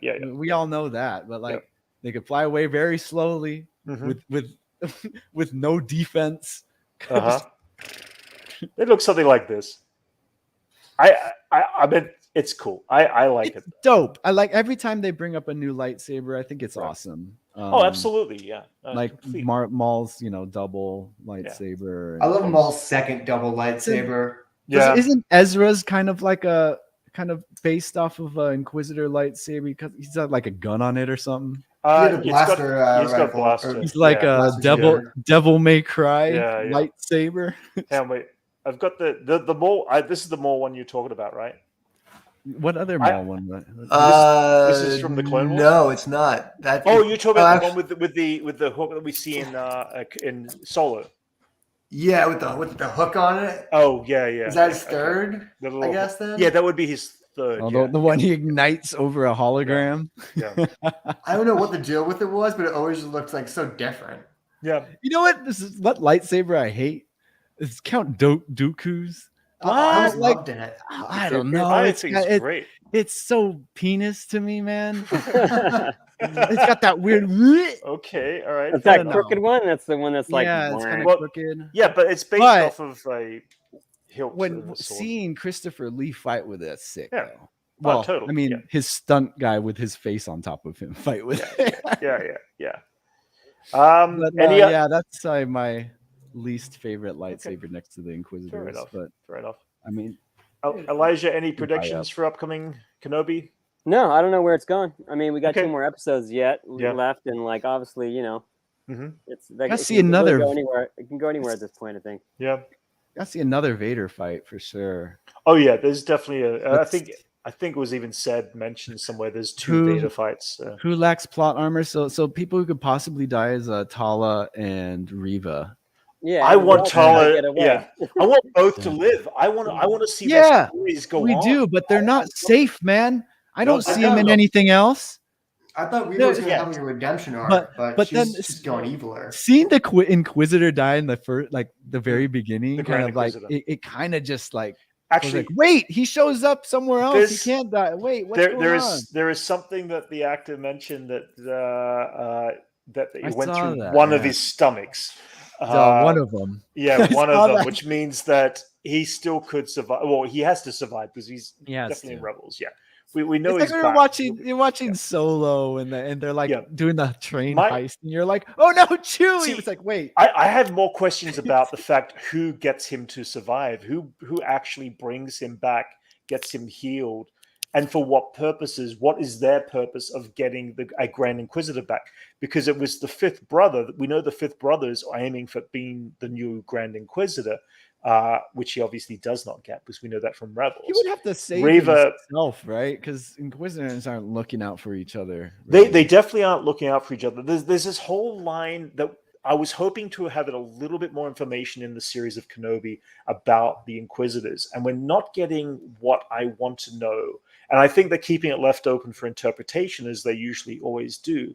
But I do want to know more about the structure and the line form of the Inquisitors. And I'm sure the books and the comics have gone into this stuff a little bit more, but I want to see what their lineage is in comparison of how I guess we know why Vader pulled together Inquisitors, but I want to see that process of them being converted from once being Jedi or Force being inquisined. To be inquisined. I want to see that process. I'd be very excited to see that. I don't think that matters to this show. It probably doesn't matter. No, it doesn't, because this is definitely the Obi-Wan story, but it leaves open the interpretation of I want to know more. What I've learned, good Star Wars tends to be just more character-based stuff that happens in this world. Yeah, and when they drift too far to try to explain things, that's the reason they don't try to. But I would still just. But I'd like to be invested in other stories on the. But that's that's good for like other things. But I think that when they do Star Wars the the original way, which is like a soft world building, like I said earlier, you're not gonna you're not tied down to explaining every single thing that happens, you know? Yeah. I mean, again, they loosely keep it open for interpretation, which is always great with anything great and awesome in Star Wars. It's what makes Jaws so great. You barely see him. Yeah. So you're kind of left with this like imagining, or like think of like the original Aliens. You barely see the xenomorph. You're just like, whoa, it's even better when you don't see it. Exactly. It kind of works on that whole thing. Like, but it's also nice to know a little bit more as other stories are progressed around that. It is after like a few years, but at the beginning, it's pretty exciting to know that. Like, imagine all the excitement around Vader before you found out he was Luke's dad. It's so crazy. This world was open. It was limitless possibilities of who the hell Darth Vader is. It starts to narrow down, and there's left with less room to explore. You have to start introducing other things and kind of like what you said, just a bland, just keep their background kind of bland or like open, or just mysterious kind of, because it's a big universe, you know? Oh, totally. So, I mean, if we're finished up with Obi-Wan, I want to jump into Miss Marvel for a little bit. The surprise show that I put on the lowest of my levels of list of wanting to watch, and it kind of went from down here way up here. I love this show. I love this season, the pilot. I mean, it's not like you thought it was going to be shit. Oh no, I didn't expect it to be shit. You just weren't like really stoked about it. It wasn't on my interest level. You were just like, I guess I'll watch it. And it really became like the pilot that I wanted to see for a while in some of these shows. I really enjoyed this pilot. I love the introduction of the characters, the side characters, the parents, everything. We're going to go into a bit of spoiler territory for talking about Miss Marvel, by the way, guys, just so you know. But yeah, Elijah, what were your thoughts on Miss Marvel? I liked it. I mean, obviously, like, I enjoyed it. I'm sure it can go, you know, we only saw the first episode, so it can kind of go anywhere. Yeah. But I love the setup of it. I like the, you know, not to spoil anything, but I like the bracelet or whatever. I mean, I don't know where to, like, you know, without giving anything away. I like that setup that kind of gives her the power, right? And that will eventually find out what that is and where that comes from. Yeah. Max? I think for the longest time, I was the biggest detractor from this show. I was like, oh, they're changing her powers. It's going to be terrible. But I watched this episode probably more than anything I've ever watched on Disney Plus. Interesting. It's just so enjoyable. There's nothing about it that really feels off or bland. It all really feels like a really cohesive show. Yeah. And even though her powers are a little different, I think she feels more like the character than any other character in the MCU. Like, all of her identity besides her powers is there. Right. Jason? Yeah, I like I've said before that I've always wished that I had a VPN to be able to watch YouTube in the Marvel universe. Right. And this comes pretty dang close to it. And on top of that, adding like this culture that's been built among the world that superheroes exist. And that alone has gotten me into this, to show that she's geeking out about these real life superheroes the way we geek out about them being characters in the movies, in that it's when you go on Tumblr or YouTube, it's the same way, except the only difference is not movies. It's like they exist. Yeah. And I'm always interested in like the effects of like all of these events on the Marvel world, on like their just how people think, or how it affects how people see the world. We do get to see a bit of that with what's her name? Clint, with Barton Clint. Oh, Kate Bishop. With Kate Bishop. Thank you. Yes. We get to see a little bit of how the events of 2012 affected her life. But she's a total jock. And it's nice to see it from like a nerdy kid's point of view. Okay. I get you. I see what you mean. Yeah. Because she went to the finest schools and stuff. Like, she's just like a girl in Jersey City. Yeah. She's not in New York. She doesn't, her parents aren't Upper West Side elites. I love the whole concept of just the cosplay thing is not just in the real world, but in the Marvel universe too. There's this whole cosplay element of, that's what I mean by it's cool to dress up as your superheroes. But that's that's what I mean about the culture that the culture that people are these experiences are bringing to this world, and I think seeing that window into that, like what the youth are doing with it and the pop culture, and like Scott Lang has a podcast. Of course, good stuff, man. It's getting more immersive. Yeah, no, the one thing that I keep thinking back to, and this is when I first came over here to the States like 25 years ago, I would go around and I would go to all the stores and I'd get all these kind of Star Wars shirts and this and that, and I'd pick the stuff, and someone randomly who I knew, they said to me, you look like you're a tourist, you look like you're out of place. And it's like, I for wearing this sort of stuff, and it's like, this is what I feel is most me. I enjoy this sort of stuff. I enjoy putting this stuff, on when I wear a T-shirt. And it's interesting that there was a mentality 25 years ago, 30 years ago, even in the 80s, where it was this element of you can't be cool to be a geek. You can't be cool to enjoy this sort of stuff in public. And that it's reversed itself completely around in society, where it is cool to wear T-shirts on Star Wars, and it is cool to wear T-shirts with Captain America's face over it, and it is cool to cosplay, and it is cool to go out in public and walk down the street as a bounty hunter or as a Mandalorian or whatever it may be. It's wonderful that this mentality has switched from 30, 40 years ago. It's because like we're more immersed in media more than ever. Hey there, Chris. How you doing? Yes. And like because of that, like this persona that you would portray like as while you're cosplaying is normalized. It's been normalized among everyone now. Right. And now that like I think you see this a lot with different like countercultures happening like among everyone, is that you're noticing a lot more because now you're connected with everyone, you're able to talk about it. Exactly. Yes. Whereas like you'll be into it and you kind of be in this vacuum chamber of like your fandom of you'd be sheltered. Thing. You'd be sheltered from that, exactly. That's what I mean by that's what I mean by the vacuum chamber. And then you'll meet people in your real world who kind of share that type of stuff. A fellow geek, so to speak. Yeah. And so like that's when you become friends. And like that's how me and Brent met each other. We were just living our lives, being on set, and I found out how much he likes Star Wars. Yeah. And I was like, whoa.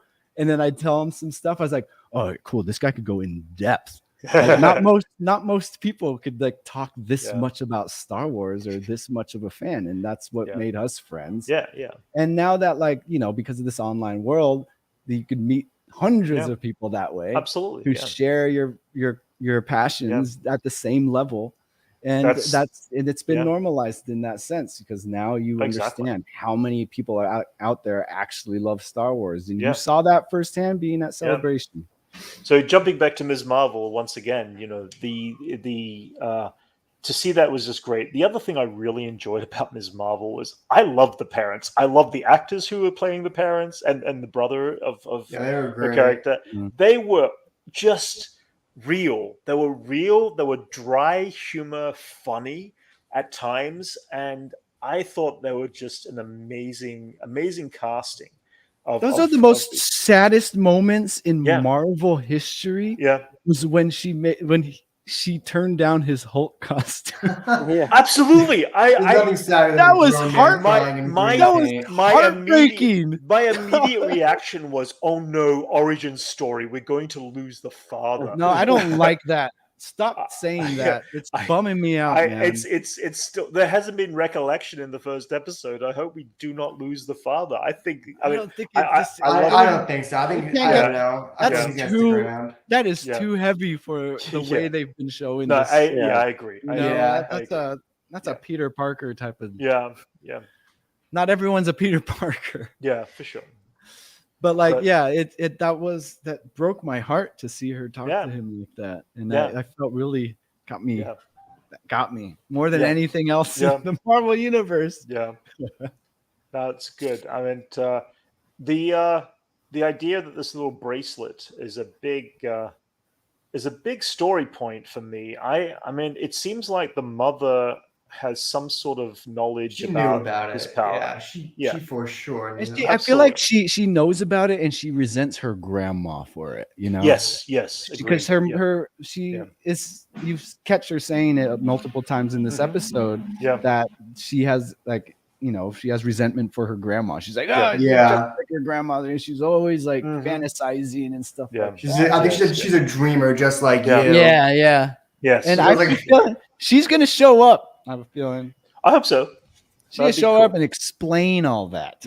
I hope so. I hope there's a story arc going on. Kind of Yoda her into her powers, kind of like. I'm still holding out hope. There's a little bit of an Inhuman reference to her, rather with Terragenesis. You mentioned that. Yeah, you mentioned that in the reaction video. Yeah, I mean, I always thought that was such an interesting aspect of her character. It's kind of the time when Marvel was leaning away from mutants, and they're like, Inhumans are a new thing. Everyone's going to be an Inhuman now, so they're giving everyone like powers through Terragenesis and stuff like that. Yeah. And I think she was the one that really hit. She was the one that was like, she felt original, and I like that. I always like that aspect towards her about like there's this whole royal army that just disregarded her. They're like, no, you're not part of us, and she just didn't care.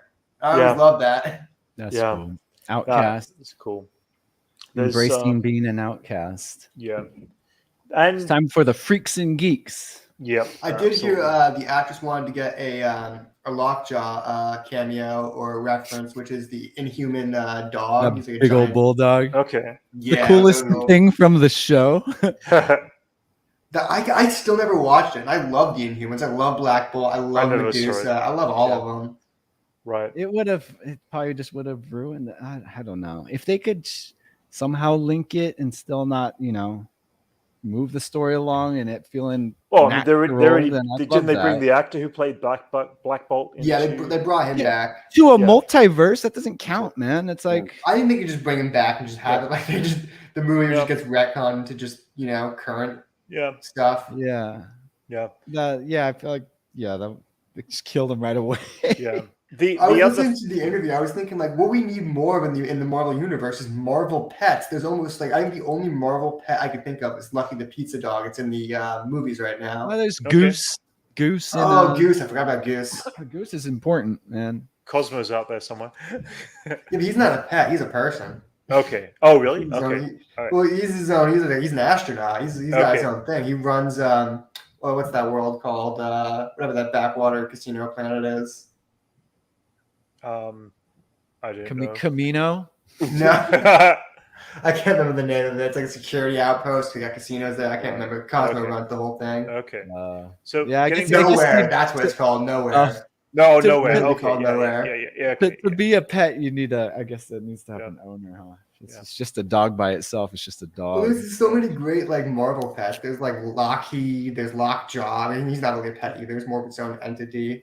But we got cats. We got Lucky and Goose. I can't think of anything else. So that's it. Huh? Only pet. Do you think of any pets, Brent? Off the top of my head, no, not that are in the MCU. Animal actors don't want to work with. They just don't want to. The what? I don't think they want to work with animals. Right. No, most of these days, animals are mostly CG these days. Yeah. They can do it now. CG. Yeah. Goose for most of it at least. Yeah, even in Chippendale, his dog is all CG. So gearing it back, deal with that anymore. Yeah, gearing it back to Ms. Marvel. One of the other things I really loved about the creativity of them shooting this was the idea of all these different background, everything from tweets to comments to thoughts. We see them in the forms of emojis on a window or as an animation going on from building to building. Like when she's walking down the street with her friend and they're walking the bike down the street kind of thing, you see her imagination leaping from building to building. All the different I thought Captain it was beautiful. Marvels. Yeah. So what a better way to express this hypermedia that's happening in our culture. Oh, exactly. No, totally. Exactly. Very Mitchells and versus machines. And that's what threw me first, is just this whole visual medium that how creative they were with presenting it, and not just presenting a stereotypical teenager in a stereotypical teenage situations. And she is, I mean, yes, in this situation. But she is. But the element is like it still manages to break a tradition of boring format and giving us some interesting new format to see it in. Yeah, we've come a long way of like Sherlock's text method. Remember, like how fresh that was. Absolutely. When Sherlock first came out, and you saw how they portrayed text. It kind of brought to attention that that is a way to kind of play with. You know, completely. Other than just saying it whoop, whoop, and then showing it. Like they've done like many different ways. I don't know if you've seen The Chef with like by Jon Favreau, but I haven't. The way they showed text on there was kind of like the Sherlock way where it just appear on the screen, kind of unfold out. But that integration into it, I think that brings up a interesting point of like how to show text. And I think with her creative mind, it's like it wasn't just text. It was her imagination, her emotions. What I was gonna get at was like she's a fan artist. You know, it's like this is what it's like looking into a mind of a deviant artist. And like when they're talking about her costume and that final flare that she's looking for, and they're biking through, and it's like shown as graffiti as they're biking through the city. It's so cool. Totally. Like with the animations just on there, and she's like talking about zombie versions, and like the fact that they're doing different mixes and versions of like Princess Marvel, or like just that flair that cosplayers tend to do. I would love to see that in what exists in that world are Wakanda versions of all the superheroes to kind of like see what the fans kind of look like a Wakanda version of anyone. I think in our reaction video, we had this whole conversation about how she's going to get her final costume as well. And it was, I have a theory. In the promos for a while. Did they ever say the name of the tailor in New York, in Jersey City that you saw? I can't. No, I remember I did bring that up. Should they? Is he going to be the theory? He could be the first mutant in the universe. Someone was online was pointing out that they think he could be the character Jumbo Carnation, who has the mutant gift of fashion. Okay. He's like a mutant fashion designer. Oh, that's funny. People think that it could be him. Oh, interesting. That's how they're going to introduce mutants. Like I don't think they knows. I think they would probably just say this is Jumbo Carnation. His name is Jumbo Carnation. He's really good at fashion. Okay, fair enough. Well, I guess we'll find that out in the coming weeks. Doesn't work this way. They never really. That'd be funny though. I was thinking that he might have a play in it. I did mention that during our reaction. I was like, I think it has to be like something around that because all the patterns and the textures were definitely like traditional clothing of hers. Yeah, exactly. That's what I love about her suit. When you see the promo stuff of her like final suit, what I'm guessing is going to be her final suit. It's all the patterns on it are from her culture. It's awesome. Right. Yeah, the textures are amazing on it. Yeah. I mean, I do have issue with a lot of like Marvel's outfits do seem kind of homogenized. Like they're all made by like one person. Right. Yeah. I also think the early ones are really too militarized. Well, they all look the same, and then like even Wakanda kind of has the same angular style, as like Captain America's suit. Like all of his suits, there's like that kind of faceted style that's just on everything, and it's kind of like getting muddled up with everything else. Every kind of just blends together. It's turning kind of bland. Right. I mean, each one works individually, but as a collective, you need a contrast between certain ones. At least Wakanda, they should have gotten someone else to design everything there because it's a different part of the world. Yeah. But then when you got a Ravager. And when they were all fighting, they obviously do look like a team before they've even assembled because they all have that same kind of style look to them. None of them have like. But didn't a certain amount of costume artists throughout all of them. But didn't a certain amount of basis of their updated stuff come through Stark Industries at some point? Oh, he's the ones on Earth at least.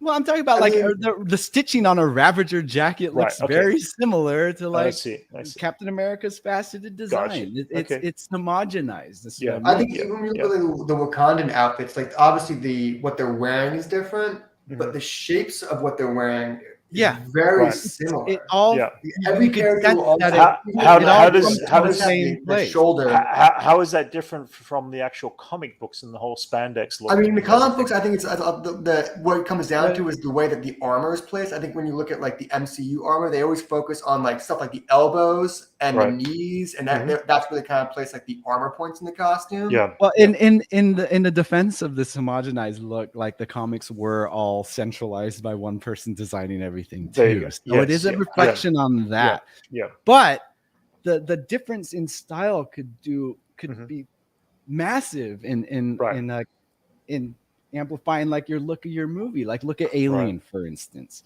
You get like H.R. Geiger to design all the alien stuff. And then you get someone else to do the human mechanical stuff. So you have like a totally different language of style, like representing a different like whole other species. Right. And I feel like the Marvel Universe should have done that with certain things and kind of like isolated a designer for Wakanda specifically, and then like have an isolated designer for any cosmic stuff to kind of just keep it separate. Instead, everything looks like it comes from the same mind. And it's all the same material too, like that kind of leathery kind of outfit.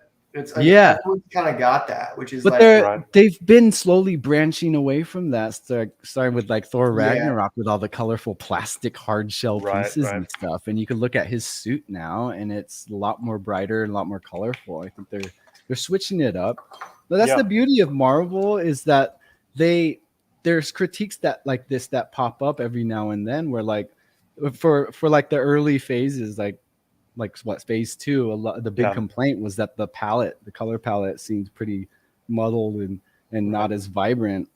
And then their response was like it's like more colors in Guardians of the Galaxy. Or Ragnarok, they're super colorful. And you look at their posters and it's just like hyper colors now. And then like they also complained about like one of the big complaints is their theme songs, but I think they've done a good job of each person having their theme and it remaining consistent and showing up in these motifs and stuff. So I think that thanks to like, Love and Thunder, it looks like they're kind of changing the look of certain things to kind of mix it up with their costumes and stuff. You got like Gore looks all like monochrome. Right. And you got Thor's new armor that looks super colorful. And you have like what we've seen of Zeus to look pretty traditional. Right. Yeah. I hope they reference Maximus's armor when, like, he has the 2 horses on it or so. At least some little nod to Gladiator. Since he's wearing armor. I was hoping we were going to see like Hercules or Conan, but Marvel just lost the rights to Conan. Oh, really? So they can't. They've had the rights to him for like I think like 50 years, to the 70s, something like that. Wow. Who do they have rights to? Do we know? I think the original owner is going to be putting out their own material, their own comic books. That's cool.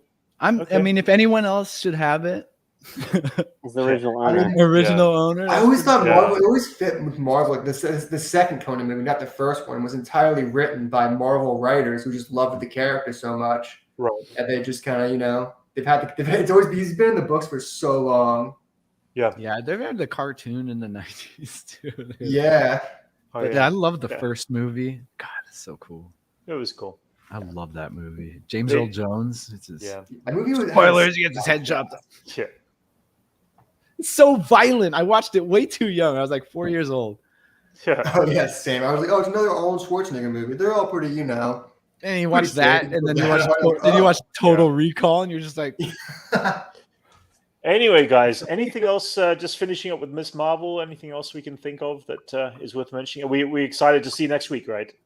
Prediction. I'm excited for Ms. Marvel. I think the grandma's gonna show her the ropes. Okay. The grandma's gonna play a huge part, and it's hard to imagine where the conflict's gonna happen. We don't know the conflict yet. We don't. I realized something actually. Yes, go for it. The after credit scene, that police officer, he's not a normal cop. He's with damage control. I completely forgot about that. Yeah. That's how he gets introduced in No Way Home. He's with damage control. Right. Oh, he's like he's the potential antagonist. I don't think he's gonna be the direct antagonist. I think he's gonna be an antagonistic figure. He's like, hey man, you can't be superheroing around New York City. Yeah, I kind of like that a Zenigata to his Lupin the Third kind of just constantly on his tail, maybe. Yeah. But yeah, Anna Delvey's lawyer could be a possible. Well, there's this whole moment as well when she first ends up by gaining that power and she flips and then you see a bunch of other entities. She ends up in the upside down. In the upside down, I guess is the best way to explain it. That felt like there was something watching from outside of the realm. Yeah, it reminded me of like the what is it, the ancestral plane?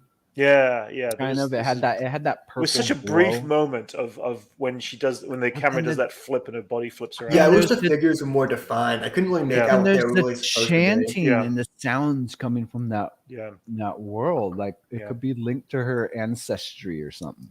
Right. I feel like it's something they've already introduced, like Kree or something like that. I don't know. Yeah. I feel like it's some type of link to the ancestral plane because it has the same color palette. Right. So it might have some type, like just like how the in Moon Knight they portrayed that same realm too. Right. Yeah. It's just interpretive to whoever's there. Yeah. So it could have something to do with that, and that could just open the world up to whatever that means and whatever that actually is. Yeah, totally. Sorry, Chris, I see your message there. I'm sorry you're not enjoying Kenobi. That's fair enough. I mean, everyone's entitled to their opinion. I've been enjoying it. It's definitely we've got 2 episodes left, so I'll be curious to see where it ends up. But guys, anything else from MCU this week, or is it pretty much? They announced a Thunderbolts movie formally. Oh yeah. What is Thunderbolts? So I have no idea what that is. Ragtag group of mercenaries, and mostly villains. It's like the Suicide Squad. Yeah, kind of less evil. I would say way less. Like I don't know. The Suicide Squad always had more such bad implications. I think Thunderbolts is like they're tricked into bad guys tricked into doing good, or good guys tricked into doing bad. It was founded by Baron Zemo, and then kind of it just evolved. It keeps evolving. It's like now it's like a it's like lawful chaotic. Right. Yeah, that's the best way to describe it. Kind of think it's of not where like they the go Suicide on the Squad chart. where it's like lawful evil. It's more like chaotic good. They're on that side of the scale, or lawful chaotic. Yeah. And it's it could have like what's his name, American Agent. The U.S. Agent. U.S. Agent. Oh, okay. Black Widow on it. That makes sense. Yeah, he's been out of the shadows for a while. Yeah, he's been in the shadows for a while. Probably Abomination could be on it. Taskmaster could be on it. Okay. Mm-hmm. And She-Hulk maybe. I don't know. I don't think She-Hulk would be on it. I think that'd be a little bit of a leap for. I don't know. They have a lot of villains that they haven't used in years. But by saying those, you kind of get who would be on this team. Like, yeah, I think Zemo is going to be leading it, though. I think that's my prediction, at least. Okay. Zemo is going to be. They're going to get Zemo, but it's mostly Julia Dreyfus. This is an official. She's the Nick Fury for the Thunderbolts. Was this an official Marvel tweet? And did they say if it was related to feature film or TV? It's a feature film. Yeah, I think Variety posted that they found a director. Okay. Oh, cool. I think he was announced. Yelena, that's her name. Yeah, Yelena. I think he was announced 6 months ago, and then no one really thought much of it. And then they're like, no, guys, it's happening. Okay, that's cool. So we're gonna have the Young Avengers and the Thunderbolts, kind of, right? Yeah, yes. I don't think we're gonna get a proper Avengers film until Secret Wars. I think it's gonna be probably a Young Avengers / New Avengers. I think it's gonna be some other team up films, Thunderbolts, and then we're gonna finish off with. They're setting up a lot of the new generation, though. You got Kate Bishop and this Miss Marvel, and they're setting up a lot of Young Avengers / Champions / I heard they're making a Nova project, which is another person who's on the depending on which Nova they do. He could be an Avenger, he could be a Champion, or whatever Young Avenger, whatever they do with it. It also depends on it depends because Nova is connected with. Is Nova connected with? Remember the Guardians Nova 3? The Nova Corps. Oh, the Nova Corps. Okay, all right. Okay. Yeah, so it's connected with the Guardians of the power Galaxy. of the Nova is spread out between them, and then they all die, and he becomes right. At least that's the origin for the post what's it called Annihilation Nova. That's cool. Anyway, guys, we've been going for just under 2 hours. I think it's a good time to kind of move forward and I guess move on. Next week we'll have a reaction video to Kenobi episode 5, reaction video to Miss Marvel episode 2, and whatever other news is out there, I guess. Do you want to do The Boys, Brent? The Boys? Yeah, I haven't started that yet. So that would be a good thing to react. This 3? Yeah, 3 episodes? Okay. Yeah, we should do 4 now. 4 episodes. 4. Okay. Oh, it should be 4 now? All right, okay. We should at least react to the first episode. Yeah, we should. Yeah, there's some great stuff in that episode. Yeah, I just want to see Brent react to it. That's why I want to do this. Yeah. Like, hey, Brent, you want to do a reaction video so I can watch you? Yeah, sure. That's one of the things you need to get on camera. Yeah. Okay. All right. Well, I mean, I've enjoyed the first 2 seasons of The Boys, so yeah, we've been watching that ever since they dropped. We were just like, oh man, we like binge the whole thing and just like chat about it. Right. Yeah. But sure. it's nuts. They're bringing it. I mean, I'm down to watch it. Yeah. Well, maybe tonight. I think that's the one. That's like not one of the shows. I think out of all the current comic book shows, that's the one that's better than the book. I will I'll always say that the show for The Boys, it completely outpaced the book in terms of quality. That's cool. Okay, that's cool. And I love the comic too. I think the comic's super interesting, but the show is just on another level. Right. I think that it's the perfect time for that show too. Exactly. You know, I think they nailed it at the right time. I've been saying for the last couple of years, since Injustice happened, like the evil Superman trope has been just kind of going upwards until someone finally nails it. And I think The Boys just found the perfect tone for it. Between the boys, Brightburn, and Invincible, we're getting a lot of good evil Superman material. That's been the big trend in the last 10 years almost since Injustice came out. Yeah. Right. Just the image of evil Superman. I think that's when people that's when DC was like, bro, we could do all types of stuff with this. Sure. No, totally. This is great. We just flip it. They came close to Bizarro, but that's pretty cool. Well, the writer of Injustice is doing it again with Dark Knights of Steel. It's like kind of the DC universe in medieval times with all the characters. Right. Yeah, and Superman's he's not the Superman you know. Illuminati. Oh, it's crazy! It's crazy. Knights of the Templar involved. Batman's Green Arrow's a Knight of the Templar or something. Yeah. There's I don't know how to say that spoiling, but there's all these different kingdoms. It's awesome. I'll recommend it to everyone. It's awesome. If you love Game of Thrones. And that's what it feels like. There's a moment where Batman's just riding a dragon, and you're like, "This is the greatest thing I've ever read." All right. Well, I'm gonna keep so many imagery of Batman, just like his greatness. Like when he gets the Green Lantern ring, I thought was the ultimate thing. That was awesome too. But he's riding a dragon at this point. Okay. It's the cover of the book too. It's just him on a dragon. I saw it was I didn't even know that was the cover. I went to the store and I was like, "This is just the greatest thing I've ever seen." So all you need is Batman on a dragon. Yeah, next up from that would be like a robot dinosaur. Yeah. Actually, speaking of dinosaurs, there's a book with the Justice League as dinosaurs, the Jurassic League. Okay. That's pretty funny. So many things. All right, guys. Well, we've gone on long enough. No! Yes! Me and Max have just been playing a game here trying to see how long we can stretch this out. All right, guys. Well, we're going to call it. Otherwise, we'll bore some of the audience. We bore them down to 3 Brent's viewers. script is done, so he has nothing else to say. Oh no! I enjoyed it. It's just we're down to three viewers right now, and it's like I think we're boring. Yeah, one of them's me. We're exactly. Oh, one of them's you. Oh my god! Wow, we're down to 2. All right. Anyway, everybody out there, thank you for joining us, and we'll bring you another. We'll bring you another reaction videos during the week.